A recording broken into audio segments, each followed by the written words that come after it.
ప్రభు నామమున అందరికీ శుభోదయం.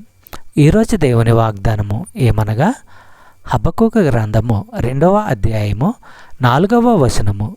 వారు యథార్థపరులు కాక తమలో తాము అతిశయపడుదురు, అయితే నీతిమంతుడు విశ్వాసము మూలంగా బ్రతుకును. సహోదరులారా, ఇక్కడ హబక్కూకు ప్రవక్త బబులోను రాజును ఉద్దేశించి లేక ఆ రాజ్యాన్ని వ్యక్తిగా భావించి మాట్లాడటం జరుగుతున్నది. ఇదిగో విను, వాడు గర్విష్ఠుడు, హృదయములో నిజాయితీ గలవాడు కాదు, నిర్దోషి తన నమ్మకం వల్లే జీవిస్తాడు.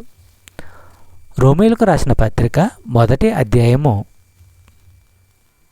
17వ వచనము మనము పరిశీలించినట్లయితే, ఎందుకనినా నీతిమంతుడు విశ్వాసము మూలముగా జీవించునని వ్రాయబడిన ప్రకారము విశ్వాస మూలముగా అంతకంతకు విశ్వాసము కలుగునట్లు దేవుని నీతి దాని యందు బయలుపరచబడుచున్నది. సహోదరులారా, దేవుడు వెల్లడి చేయనిదే మనుషులు ఈ సత్యాన్ని తెలుసుకోలేరు. పశ్చాత్తాపం లేకుండా నిజమైన నమ్మకము అసాధ్యము.